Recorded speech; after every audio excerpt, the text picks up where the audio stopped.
Frank White, who is joining us to Hey, Frank. help us talk about some space. That's awesome. Hello, Frank. Hello, everybody. Very excited to have you on board. And you're in space, which I love. Yes, I'm coming to you from orbit. Fantastic. Where else would I be? Oh, you have amazing bandwidth. That is crazy. That is so good. Good to see everybody.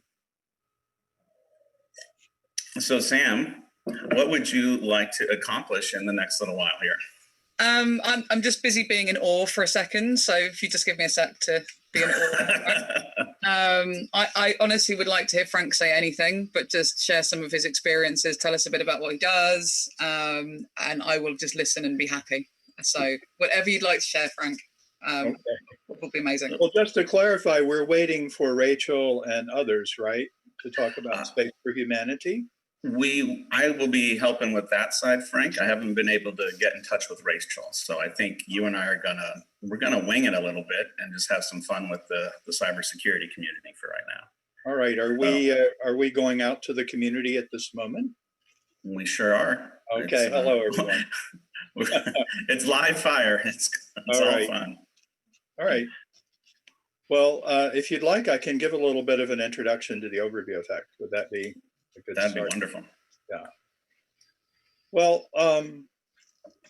you know, the whole idea of the overview effect came to me on a cross-country flight.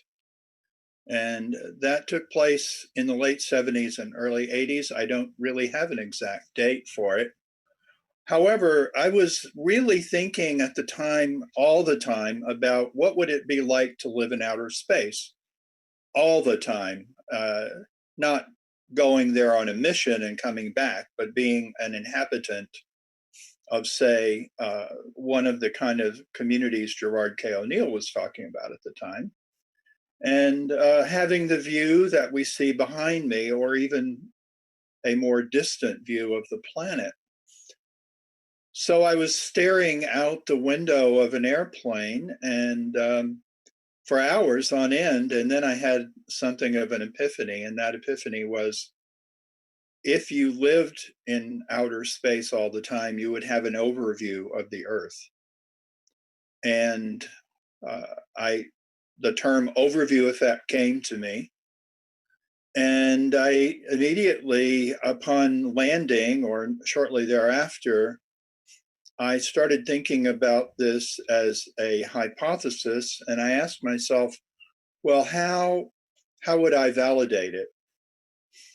And there were no people living permanently off the planet. Of course, we all live in outer space. I need to point that out. That's where the Earth is. We don't really go into space. We just leave the planet. But nevertheless, I thought, well, astronauts might be the closest thing. And I called NASA and I said, I have to interview all the astronauts. They laughed, I mean, literally laughed and said, well, they're busy. They're very busy. If you come to Houston, you can interview 2. Oh, okay, that's pretty good. And then the guy said something that I'd never thought of, and he said, you could interview retired astronauts. We don't control them. Wow, okay. So I did. I started networking. I started interviewing both retired astronauts. I did go down to Houston. I interviewed 2 active astronauts. And I had 16 interviews as the basis for my book, which came out in 1987. And over time, the focus of the overview effect has shifted from people in the future who do not yet exist to astronauts who leave the planet, go outward briefly, and then come back. So they have a different experience, really.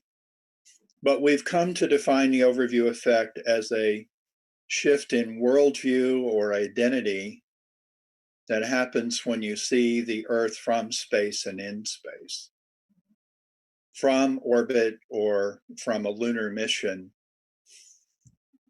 And over time, I've come to understand that the astronauts not only see the Earth in a new and different way, but they also see the universe in a new and different way. So that becomes part of the experience as well.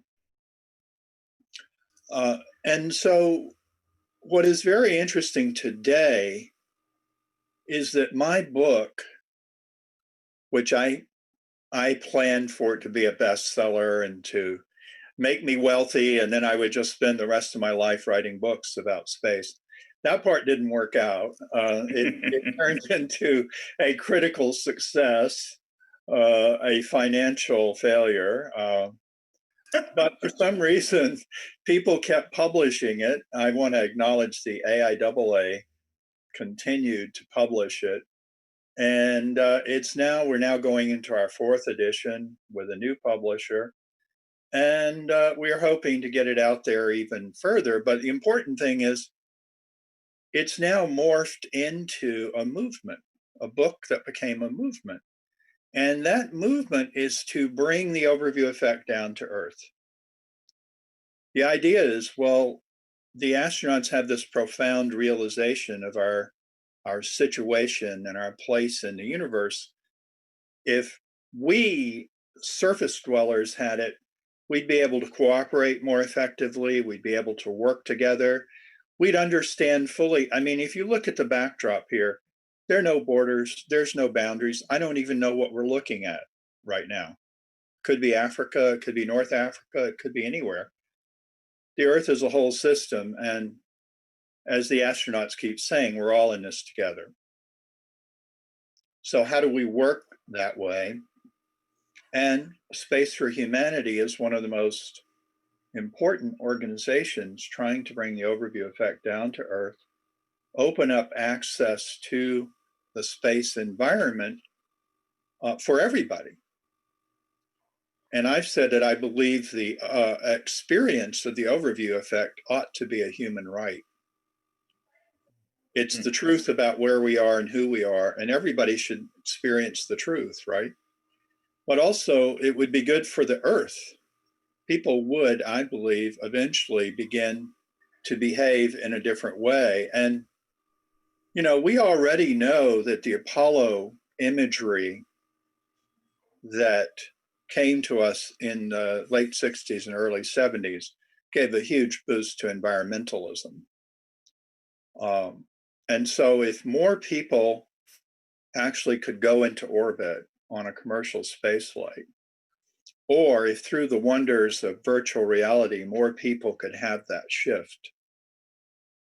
We have a new hypothesis, you might say, and that hypothesis is that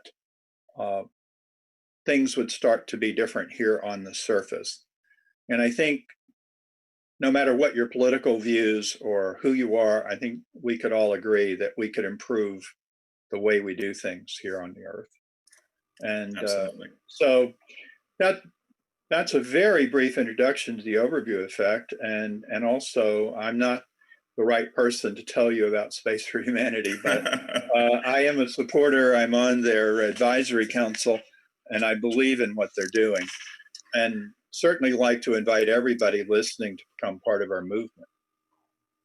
Yeah, Frank. So one of the things that we're doing here today is this is the first time we've met. I'm on the advisory board for Space for Humanity as well, but I am maybe the newest. I feel like I'm the junior kid involved right now. But the idea is that our hypothesis is that the cybersecurity community is uniquely positioned to get wildly excited about the overview effect and about the prospects of us going to space and also improving humanity on our way there.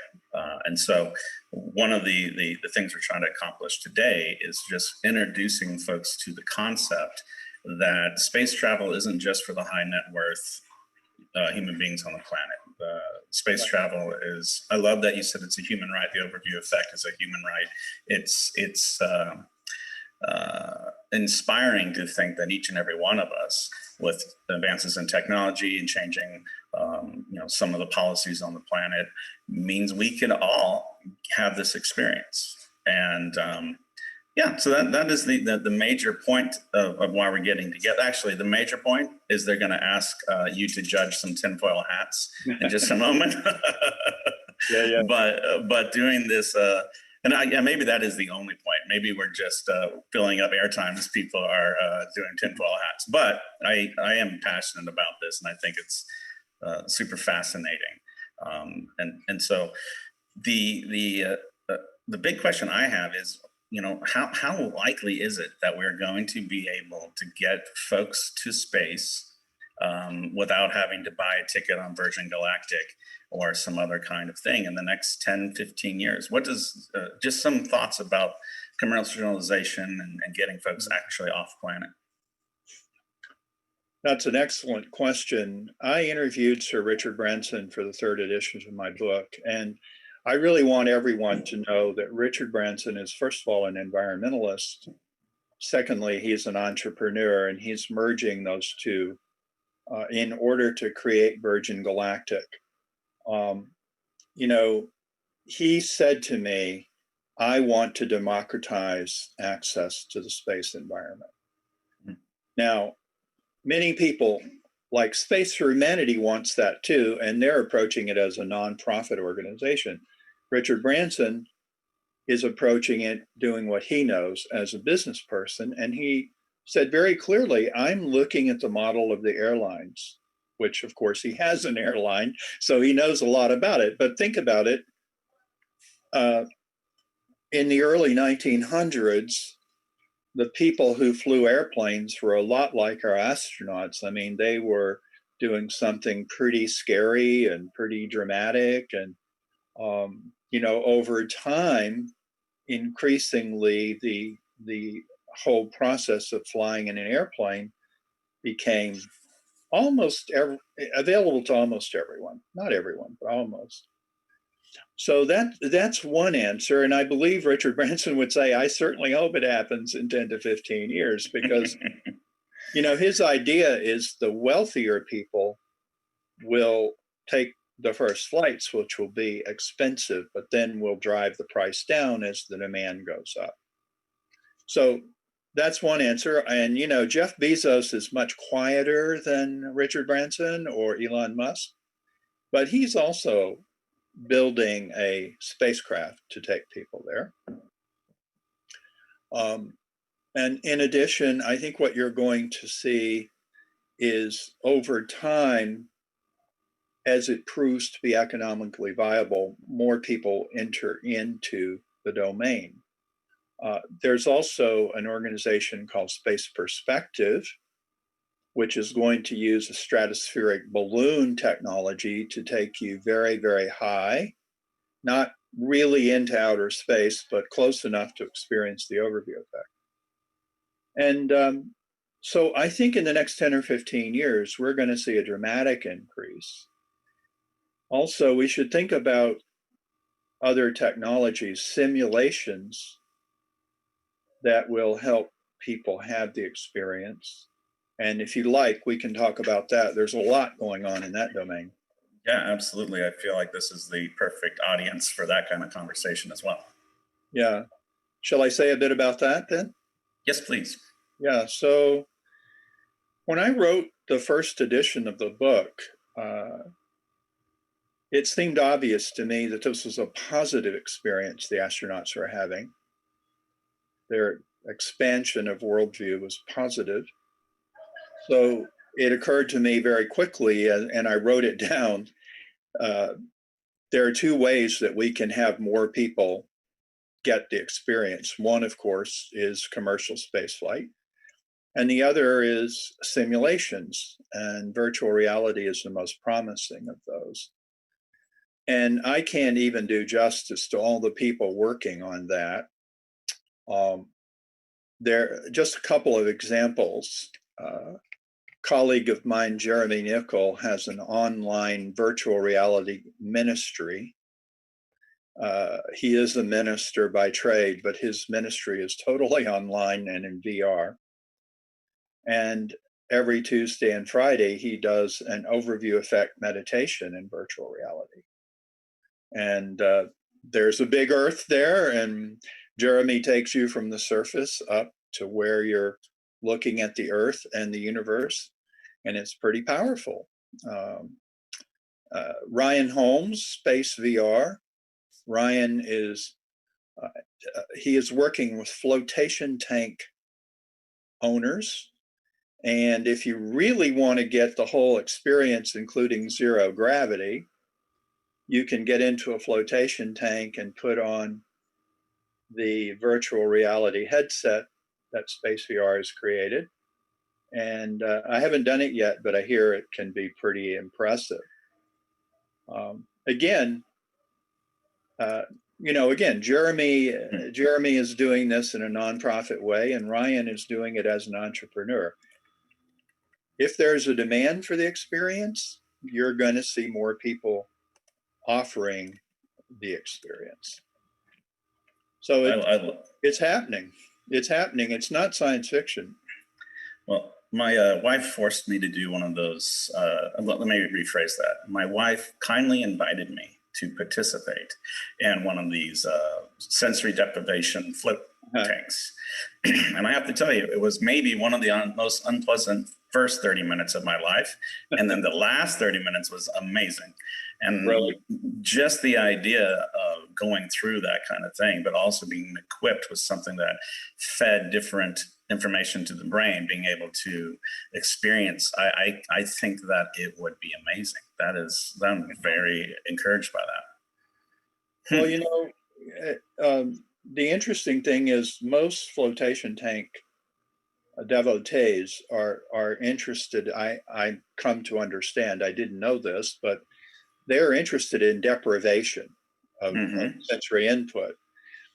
This is a new thing to feed them information, views of the earth. It's a new approach. However, I think what's really important about it, Adam, is this.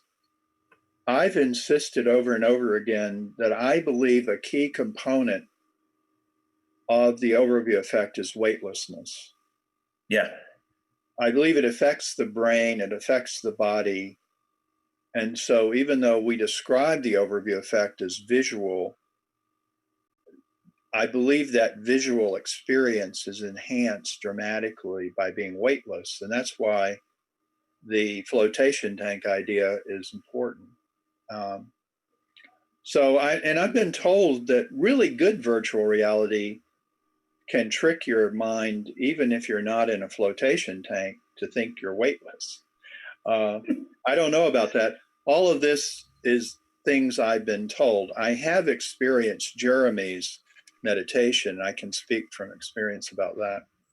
But the whole point of it is, think about what will happen if we have more people working on this with the intention of having social, political, economic, and other changes happen on the surface. That is going to be a powerful movement. And, the first astronaut I interviewed, Joe Allen, who worked on the Apollo mission, but was himself a shuttle astronaut, he said, for all the reasons pro and con for going to the moon, for all the arguments pro and con for going to the moon, no one said we should do it to look at the Earth.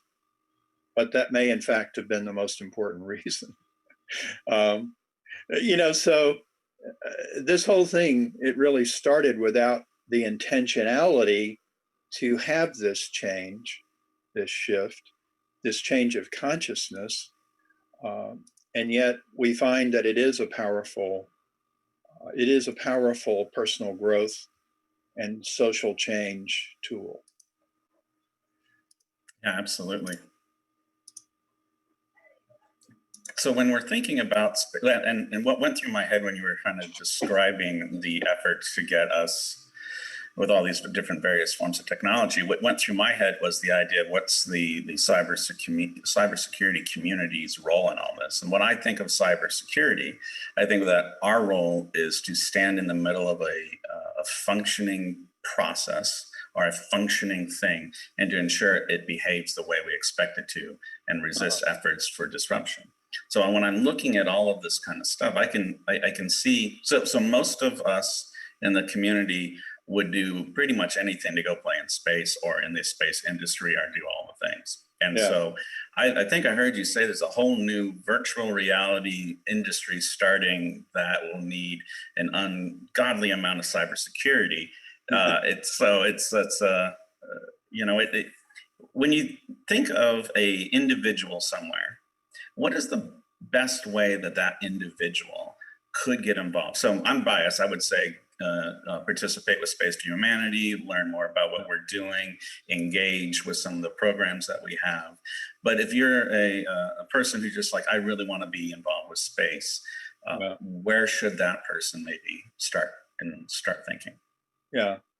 Well, first of all, I would mention, if you just want to get educated about the overview effect and some of the offshoots of it, I would certainly suggest going online. For example, there is an amazing series that NASA produced based on interviews that I did at Johnson Space Center with some astronauts, some 10 astronauts, and they've now continued it. But it's called Down to Earth, which is an interesting term because it is about bringing the overview effect down to Earth. And if you go there, you can actually hear the astronauts talking very briefly, 3 minutes, talking about their experience. And there's also a wonderful film called Overview that's a bit longer, 19 minutes long, that really gives a more expanded understanding of the overview effect. So there's a lot of information out there now. You don't have to read my book, though. I'd appreciate it if you would. The great Christmas gift. Great Christmas gift. Yeah. But there's a lot that has spun out of that. And then beyond that, there are many, many organizations that are welcoming people into this world. And Space for Humanity is one. And as we've talked about, it has a real mission that is aimed at helping the Earth, improving life on Earth. One of the old standbys is the National Space Society. And certainly if you want to get a grounding in the space exploration field, they're great. Planetary Society is a really active organization. Bill Nye, the science guy, is the president. And, you know, they've been especially active dealing with social issues lately and trying to bring their organization into alignment with that. And the Space Foundation. There are just there are many, many organizations out there that are not, they're not national space programs, you know. Right. They are membership organizations. I have co-founded the Human Space Program.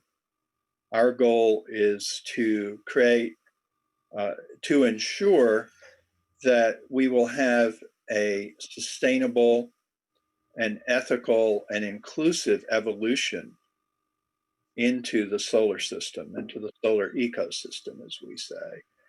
Because there's another dimension to this beyond the overview effect, and that is, how do we ensure that as humanity expands off the planet, that we do not leave the Earth behind and that we do not make some of the mistakes we've made in the past with exploration on planet Earth? How do we create essentially a comprehensive blueprint for human expansion? And I believe it's urgent that we do that now, because, you know, decisions are being made today that are going to have a major, major impact on the future. That's really off the top of my head, but I think there's a lot of opportunities for people to get involved. And one final thing I'd say for the cybersecurity community, one of the interviews I did was with Jeff Hoffman, who's now a professor at MIT. Jeff flew on the shuttle 5 times. And he said, you know, I think the technological side of all this might be even more profound than the philosophical side. And what we talked about was the technological overview effect, because the internet and the World Wide Web and the cyber world actually reproduces the unity and oneness that the astronauts see. I mean, we are linked together and we are able to transcend borders. We are able to do incredible things worldwide.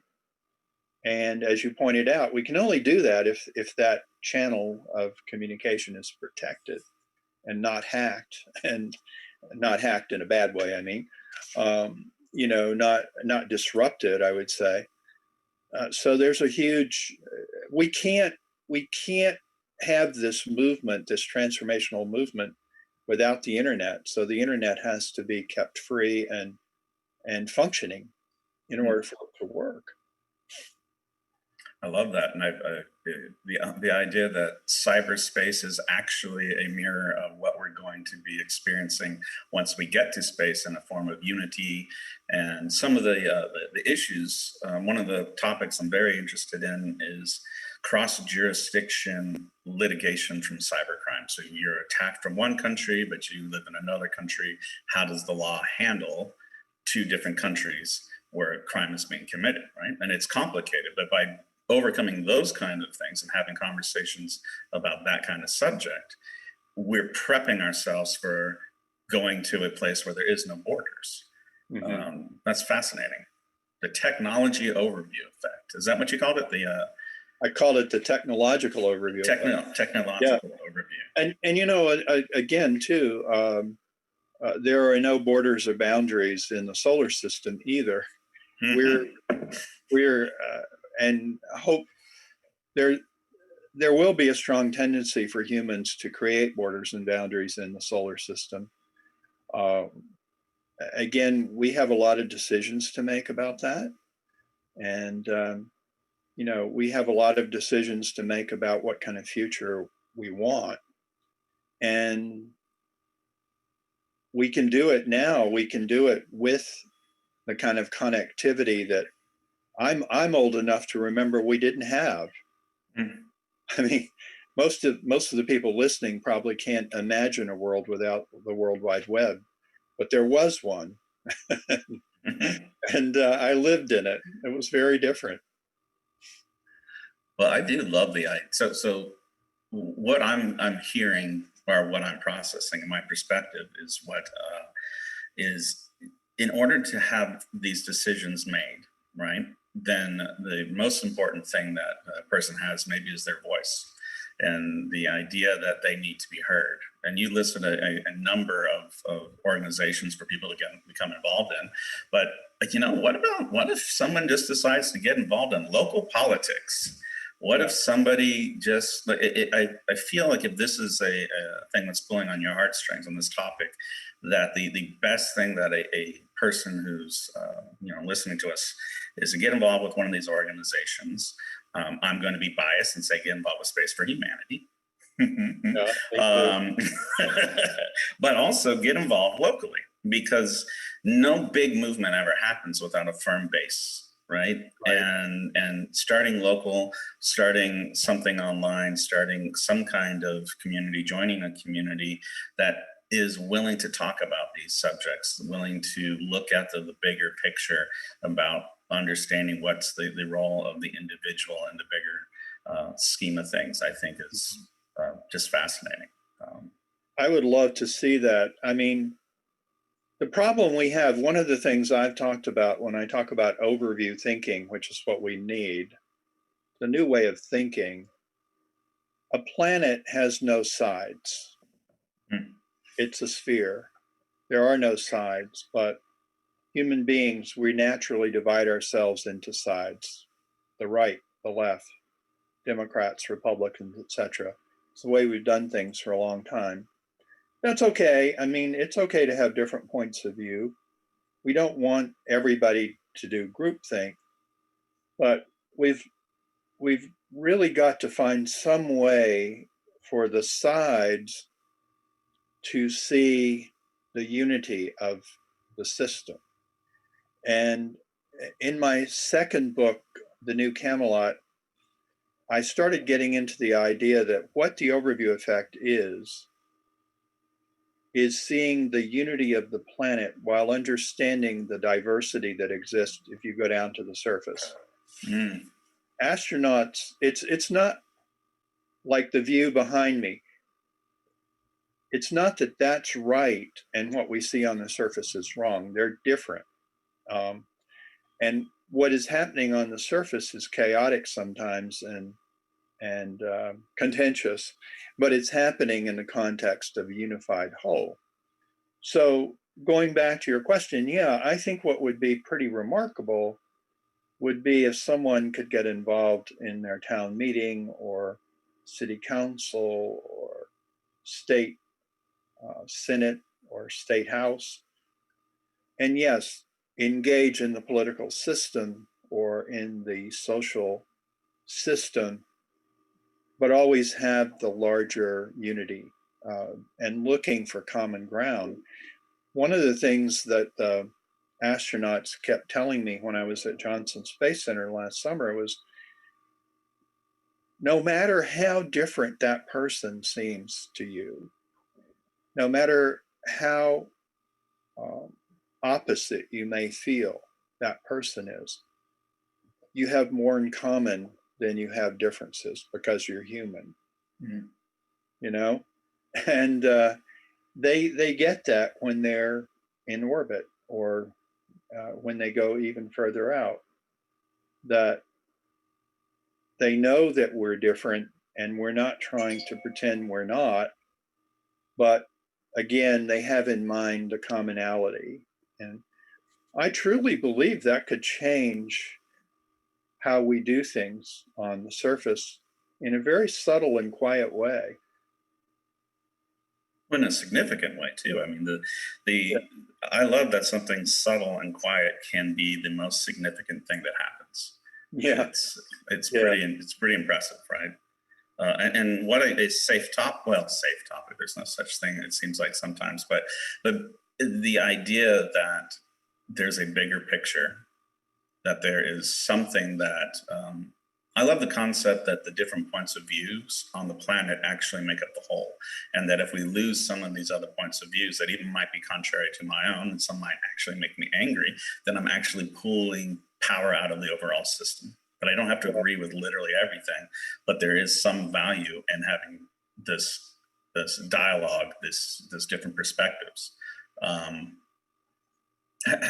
When astronauts are hanging out, does it just feel different when they're like talking to each other? I mean, should I expect a transformation that all of a sudden I'm a better human being after I've really like settled into the overview effect, or is this more of a journey?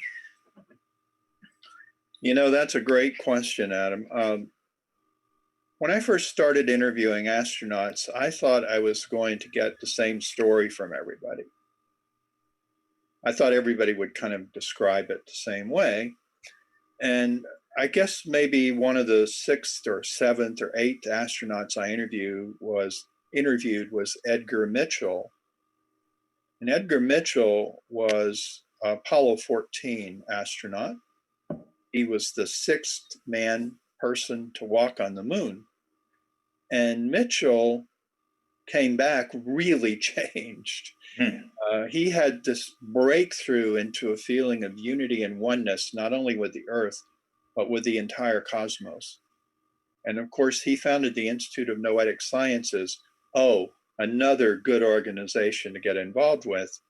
The Institute of Noetic Sciences is dedicated to the study of consciousness. They're also doing work on virtual reality and the overview effect. Anyway, when I interviewed Edgar, he said, well, what have you learned so far? And I said, gee, I didn't expect such a variety of experiences. And he said, well, I would challenge you on that. I think what you're seeing is a variety in the interpretation of it. I think the experience is the same. Now, if that is true, what it means is every person who has the experience must be having a shift of some kind in their awareness. but each of us is different. So how we interpret it and how we would describe it would be different. And, you know, it doesn't always show up that the person comes back and immediately gets involved in environmental causes. You know, that's something people keep asking me. Well, you know, do people really do something different when they come back? Yes, some people do. Edgar Mitchell founded IONS. Nicole Stott, who had done painting as an avocation, has come back from her experience. She is all about art and communicating the experience through her art. Ron Guerin was always interested in humanitarian issues, but when he came back, I would just say he took it to a new level of engagement. And so I think I love talking to astronauts, and so I'm always expecting a positive experience. But I have to say, I've always come away from being with them feeling that something special went on with them. And I want to say one other thing about the overview effect. The reason the astronauts want to talk to me is they've been trying to communicate this to us. They feel a deep obligation to share it. And they were trying to do that 2 or more decades before I came up with a term for it. And in fact, one of the people who pioneered this work is Dr. Stan Rosen, who's been very involved with the National Space Society. Stan Rosen started to notice what was going on with astronauts and write about it before I did. He didn't coin the term and he didn't write a book about it, but he did publish early accounts that something was happening here. So why do I say that? I say it because I just feel that I am the messenger. The message is coming from the universe to us through the astronauts. And I've just been fortunate. I'm a writer, that's what I do. And I like interviewing people and I like interviewing astronauts. So I have had the good fortune to kind of consolidate it all and share it with people. But again, it gives me a great excuse to hang out with astronauts. I love to do. Yeah. I see, Sam, you're jumping in. Is it time for us to pivot to the wonderful headgear you have on? It is. I'm gonna have to get rid of my virtual background because it keeps it's gone. It's there. It's a helmet. What's going on? I just before we talk about anything to do with tinfoil, just guys, thank you. I'm gonna sat here all day. Frank, that was incredible. I'm an audiobook person. I've got your book. It is in my phone already, ready to go. And it was just amazing listening to you. So thank you for coming on to talk to our folks over lunch. Sure. Let me